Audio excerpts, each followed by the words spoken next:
C'est en ma qualité de coordonnateur du collectif des présidents des institutions constitutionnelles de la République que j'interviens pour faire ce point. Et ensuite, dire que le chef de l'État a reçu ce matin les membres de la Sénat, la Commission électorale nationale autonome, avec qui il a fait le point de l'état des préparatifs liés à l'organisation des prochaines élections dans notre pays.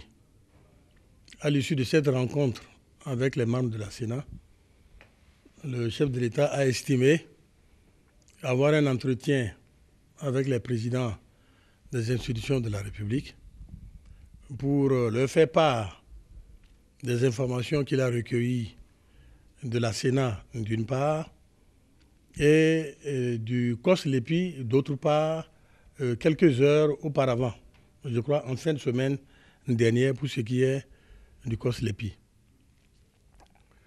À l'occasion des échanges que nous avons eus, le président de la République a réaffirmé sa volonté de voir les élections communales, municipales et locales s'organiser d'ici la fin de l'année de 2014. En cela, il s'est fondé sur des engagements qu'il avait pris au regard d'un chronogramme qui lui avait été communiqué, chronogramme au terme duquel la liste électorale permanente informatisée devait être prête et produite pour septembre 2014. Donc c'est au regard de ce chronogramme qui lui avait été présenté que le chef de l'État, dans son message à la nation, le 31 juillet 2014, à l'occasion donc de la fête nationale, avait pris devant le peuple l'engagement de l'organisation de ces élections pour au plus tard la fin de l'année. Les présidents du COSLEPI et de la Sénat nous ont expliqué toutes les contraintes auxquelles ils sont actuellement confrontés, en particulier les contraintes techniques, les contraintes technologiques, les contraintes constitutionnelles et légales face auxquelles il n'est manifestement pas possible, malgré la volonté exprimée par le chef de l'État, d'organiser ces élections. Le chef de l'État était même allé jusqu'à nous inviter, nous les présidents des institutions, à envisager la possibilité de démarches communes que nous ferions ensemble avec lui, auprès de la classe politique, comme en direction de l'Assemblée nationale, pour envisager la prise de mesures dérogatoires qui permettraient de tenir dans le délai de la fin de l'année qu'il avait promis pour l'organisation des élections locales, municipales et locales. Mais il s'est avéré que tout contrefait, il n'est pas possible d'organiser les 10 élections. Entre autres contraintes légales que nous pourrions citer, il y a par exemple le fait que les candidatures doivent être déposées 45 jours avant la date du scrutin. De la même manière aussi, autre contrainte légale, la liste électorale doit être disponible, elle aussi, 60 jours avant la date du scrutin, au terme de l'article 180 et de l'article 300 du Code électoral.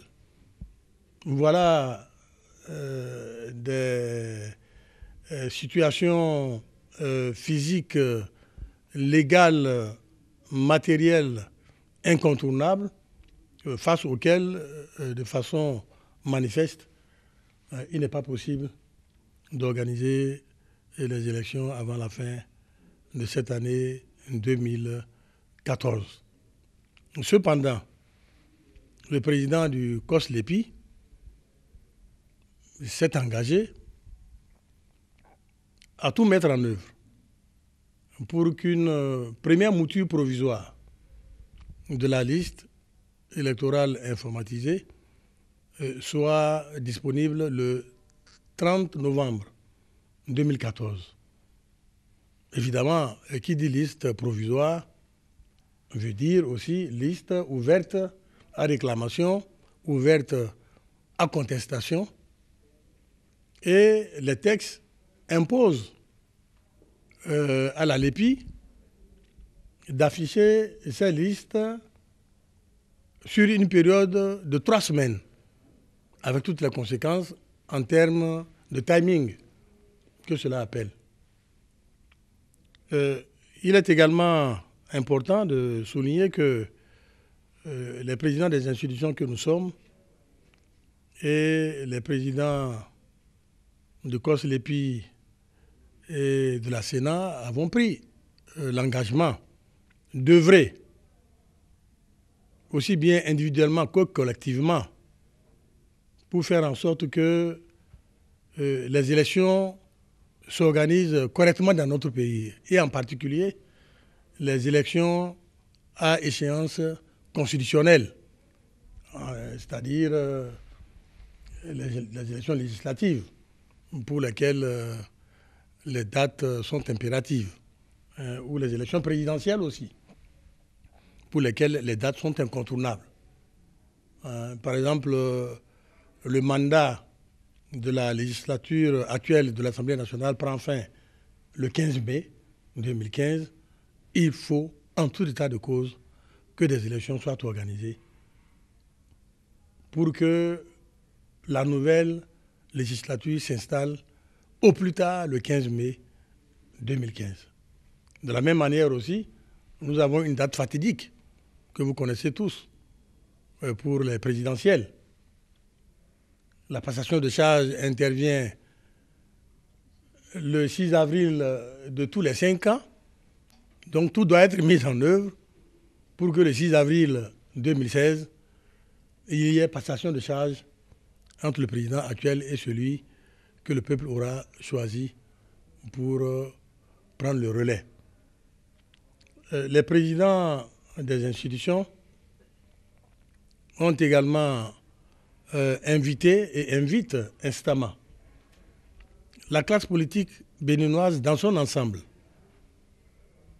la société civile, afin qu'elle poursuive leur veille citoyenne et démocratique pour que les échéances électorales soient rigoureusement, je dis bien rigoureusement respectées. Et enfin, les présidents des institutions, dans leur ensemble, invitent aussi le peuple béninois à la sérénité, au calme et à continuer de faire confiance en leurs institutions démocratiques. Voilà ce que, au nom de mes collègues, je peux dire à l'issue de cette rencontre très fructueuse que nous avons eue avec le président de la République. Je vous remercie.